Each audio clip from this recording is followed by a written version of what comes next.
All right, our next speaker coming to the stage is Ashton Smith from, I won't even try, is that Hygge Power? Hygge. Hygge Power, is that Danish? Yes, it is. All right, welcome to the stage. These beautiful and terrifying people.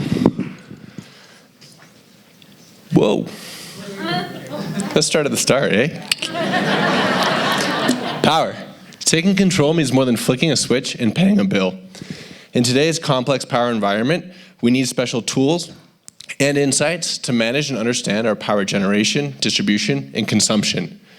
And today's grid is changing. It used to be power from the utility to each of us in one direction down the line, but now generation occurs on all levels, even on individual homes, and we push that power in every direction, which is difficult to manage. Utilities have to guess on the inconsistencies of wind and solar. If they don't produce enough energy, we have brownouts and blackouts, and if they produce too much, that energy has to go somewhere, often escaping as heat, which can weaken our grid, make it vulnerable, and even dangerous, as we're seeing today in California. And demand is changing too. We're seeing shifts as people adopt electric vehicles, and so there's much more demand at night, which is the opposite of much more solar generation during the day. And this is the model that we're currently using, not the BMW, this one. As people go to work during the day, demand drops and solar generation picks up. And then in the evening, as solar drops, everyone comes home and demand rockets, and we have this huge swing. And that imbalance is really difficult, and we need to smooth that curve. And the solution is storage.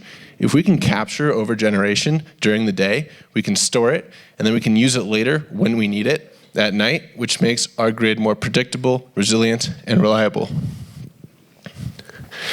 There are many, many ways to store energy. Right now, we pressurize gases and liquids into tanks. We spin massive flywheels. And my favorite is we pump water from a low lake up to a high lake, and we store it until we need that energy, and we let it flow back down through turbines later in the day. And all the new technologies use similar methods, such as Energy Vault, which is lifting giant concrete blocks to store potential energy, or companies like QuidNet who are looking into using old fracking space and wells to use as giant tanks pumping in liquids and gases. But these all have one common problem. They are massive centralized systems. So if one goes down or one line breaks, that means thousands of people lose access. And the solution is highly distributed energy storage. And it's with batteries. Everywhere from massive warehouses of batteries to the one in your pocket, they're infinitely scalable, and technology is getting better and better with faster charging, longer lasting, even biodegradable ones. If a big utility battery goes down, that means thousands of people could be out of power. But imagine if each of those people had their own battery at home they could rely on, that threat would be gone.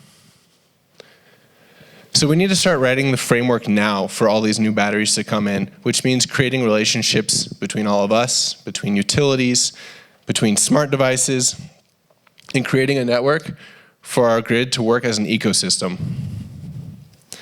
You're all probably thinking Powerwall, but they're just not accessible. Unfortunately, renters probably aren't going to install them, and even homeowners are shorted because if they have a condo or an apartment, they can't put one in.